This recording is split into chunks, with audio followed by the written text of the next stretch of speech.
Paano nga ba gumawa ng AI video gamit ang cellphone? Maraming nagtatanong sa akin kung paano daw gawin ito dahil hindi nila alam. So sa video na ito mga kaibigan ay tuturuan ko kayo kung paano mag-edit or paano gumawa ng AI video kagaya nito. Ayoko na dito sa Yan. Palawan. Ang daming aswang. Doon na lang ako sa Sikihor. Malaking bagay ito mga kaibigan. Kung mahilig kang mag-reels or mahilig kang mag-focus sa Facebook, pwede mong gamitin ito para mayroon kang pang-content sa araw-araw. So kung gusto mong malaman kaibigan, ay kailangan mo lang tapusin ang video na ito. At siyempre kung bago pa lang sa aking YouTube channel, click mo yung subscribe button para lagi kang updated sa mga susunod nating video. Una, pupunta tayo sa Google. Then kapag nandito ka na sa Google, isahanapin mo lang yung Google account mo, tapos search mo lang itong ChatGPT. Dito naman yung pipiliin mo dito kaibigan is yung nasa unahan, ito po. Then, dito naman mga kaibigan, click mo lang itong Try GPT. Sa iba kasing nag-tutorial mga kaibigan na hindi po nila ito tinuturo kaya hindi na susundan ng maayos. Halos kasi yung tinuturo lang sa iba, yung mga nag-tutorial is yung magta-type ka lang tapos yun lang. Siyempre, yung requirements kasi dito sa AI video is yung English na language. Tapos naman yung iba naman na hindi marunong talaga masyado mag-English kagaya ko, mahihirapan sila. Pero ito lang yung gawin yung mga kaibigan kapag hindi kayo marunong talaga mag-English. Ang kinagandahan kasi dito sa GPT mga kaibigan kapag hindi ka marunong mag-English ay matutulungan ka ng GPT dahil lahat naman ng GPT ay gagawin niya yung lahat para magawa niya yung ipinapagawa mo. At kagaya nito mga kaibigan, gayahin nyo lang ito ano. So ngayon nandito na tayo sa ChatGPT, click mo lang itong Ask Anything mga kaibigan yung nasa baba. At dito naman kaibigan yung gagawin mo dito is mag-type ka ng Tagalog. Pero before ka mag-type ng Tagalog, mag-type ka muna ng please speak English. Kagaya nito, please translate English to my bio story. Yung ganito po kaibigan, gayahin mo lang to para masundan mo. Please translate to English my story for bio 3. Then, pag na-type nyo yung ganyan, i-space nyo lang dito sa baba, then mag-type kayo ulit ng ganito, prompt. Ganitong prompt lang mga kaibigan ha. P-R-O-M-P-T, prompt. Then, after that, space mo ulit dito sa baba. Tapos, dito is type nyo, mag-i-explain kayo dito. Then, dito naman mga kaibigan, yung i-explain mo lang dito is yung gusto mong mangyari sa video. Kagaya nung sa akin. Halimbawa lang ito ha mga kaibigan ha. Isang lalaki na nasa, example lang ha, isang lalaki na nasa Bakawan. Naghahanap ng mga alimango. At dito, kunwari, tinanong siya ng isang reporter. At tinanong ng isang reporter. At dito, magtatanong nga yung reporter no, i-space mo lang dito sa baba, tapos lagyan mo ng reporter. Halimbawa, ang itatanong ng reporter is, Sir, marami bang alimango ang nahuhuli nyo araw-araw? Huhuli nyo araw-araw. Tapos, i-space nyo ulit dito sa baba. Ayan, ganito. Sundan nyo lang ito. Tapos, halimbawa naman, sumagot yung lalaki dito, mga kaibigan. Tapos, period. Lagyan nyo ng period. Halimbawa, so, sasagot yung lalaki dito. Marami naman po, ma'am, at malalaki pa po.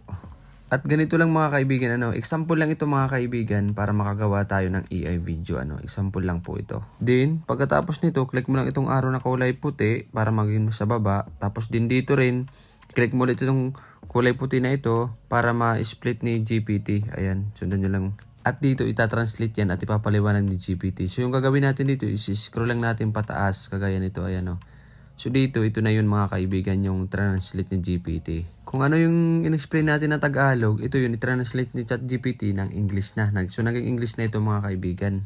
Din dito naman mga kaibigan, kapag na-translate na ni ChatGPT yung translate natin Tagalog, i-copy-paste mo lang ito mga kaibigan. Din wag mong isasama yung prompt ha.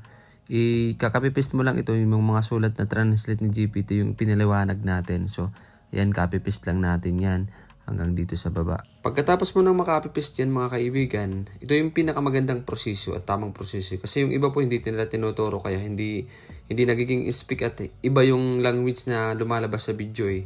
Yung gagawin mo, pupunta ka lang sa note. Din dito naman sa yung note, ang una mong gagawin, magta-type ka lang dito ng please speak Filipino. Please speak Filipino mga kaibigan. Ito lang yung gagawin nyo. Tapos dito, i-space mo lang dito sa baba. Din yung kinapipist natin na sinamarize ng ChatGPT 3, dito mo na yun ipipaste mga kaibigan. Tapos kapag na-paste mo na, i-check mo siya syempre pa kung kumpleto nga ba. Tapos kapag okay na, ika-copy mo yan lahat mga kaibigan yan. I-hold mo lang, tapos select all, then copy yan mga kaibigan. Then pagkatapos nyan ay pupunta na tayo dito sa BU3 natin. Pupunta tayo sa Chrome, then itatype lang natin yung BU3 mga kaibigan. Sundan nyo lang ito. Punta ka sa Chrome, then dito sa yung Chrome, then itatype mo lang itong BU3EI. Tapos dito, yung pipiliin mo lang dito is yung pangalawa.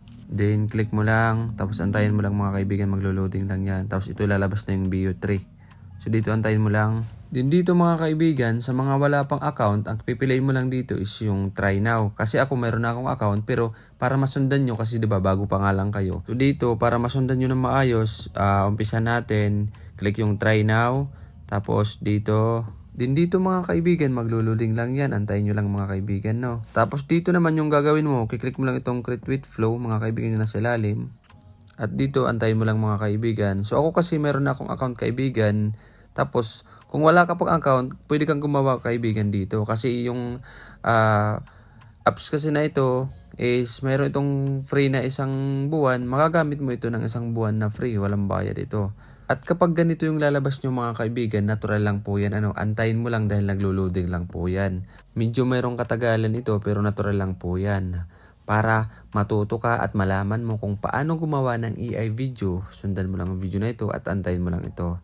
Medyo merong itong katagalan pero hindi naman ito aabot ng 1 minuto. Kapag cellphone lang kasi ang gamit natin, medyo meron nga itong katagalan dahil depende ito sa internet ng ating cellphone.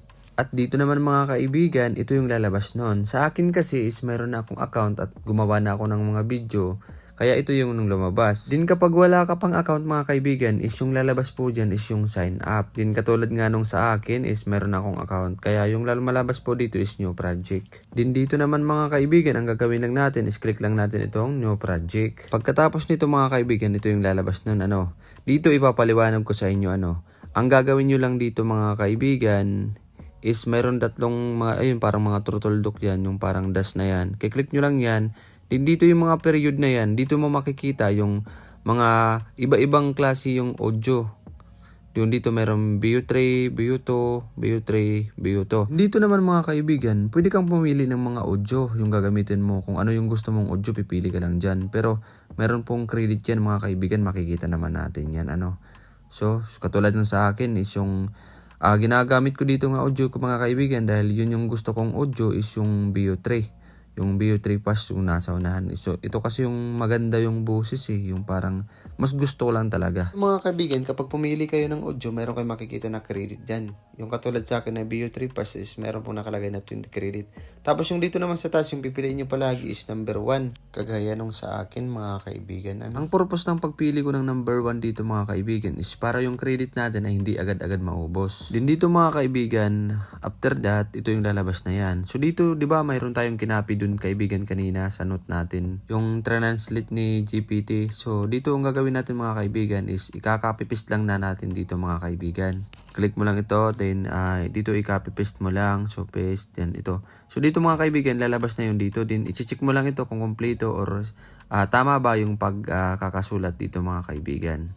At kung okay na mga kaibigan, i-click mo lang itong arrow na kulay puti para gawa ng video ni BU3. So kagaya nito, maglo-loading yan mga kaibigan, antayin nyo lang. Dito mga kaibigan, kapag paubos na yung credit nyo katulad nung sa akin na mayroon nag-warning, so sa susunod niyan mga kaibigan ay hindi na kayo makakagawa. Kapag gumawa pa kayo is mayroon na pong bayad yan.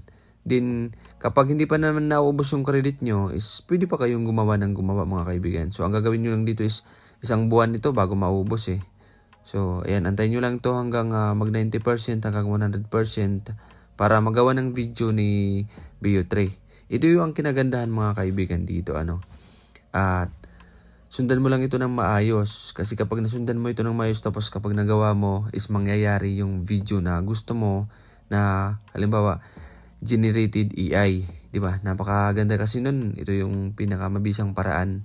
Yung iba kasi yung pagtuturo nila is hindi po kumpleto yun. Kaya marami yung nagtatanong kung ano ba talaga yung tamang gagawin para makagawa ng content or makagawa ng AI video. So, sa mga nakakita ng video na ito, sana nakatulong ang video na ito. So, antayin nyo lang mga kaibigan. Ang pinagtataka ko lang kasi mga kaibigan, yung ibang nag-tutorial, hindi nila tinuturo yung kompleto. Ayaw kasi nilang malaman ng iba para magtanong sa kanila. So, nag-tutorial ka pa kung hindi mo naman ituturo talaga yung kompleto. So, dito, ayan mga kaibigan, 100% na. So, ito yung lumabas mga kaibigan. At dito mga kaibigan, yung kinapipist natin na mga text doon sa note natin is yung ginawa ni VU3 ng video. So, ayan, play natin, Marami po ba kayong nahuhuling alimango araw-araw, sir? Oo, madalas akong makahuli ng marami at malalaki pa. So, diba mga kaibigan, kunting sakripisyo lang para makagawa ka ng AI video. Wala namang trabaho na madali, diba? Kailangan mo talagang pagsikapan at pagsakripisyohan para makuha mo yung gusto mo. Paano nga ba ito save? Click mo lang itong arrow, then click mo yung save, automatic yun, mapupunta na po sa yung gallery din yun. Pwede mo na itong gamitin para mag-upload ka sa Facebook or kahit saan mo pwede itong gamitin, TikTok. At kung nakatulong sa iyo ang video na yon, kaibigan, mag-iwan ka lang ng comment sa baba para malaman ko naman na isa ka sa natulungan ko sa video na ito. At kung mahilig ka rin gumamit ng mga sombrero kagaya nito, diba, kaibigan? Paano nga ba mabibili ito sa murang halaga? Nasa 200 lang ito mga kaibigan. Kung gusto mong bumili, mayroong lalabas dyan sa comment section na product. Click mo lang yung product at automatic mapupunta ka na sa Shopee. Kailangan lang din, mayroon ka ng account sa Shopee. At kung nasa Shopee ka na, doon pipili ka na ng mga kulay. Kapag nakapili ka na ng kulay, click mo yung Shop Now at mayroon ka ng sombrero na kagaya nito. Napakamura lang yan mga kaibigan, nasa halagang 200 lang. So ba, mahilig ka rin bang mas sa mga cup kagaya nito? Simple lang to mga kaibigan, murang-mura lang pero astig siya.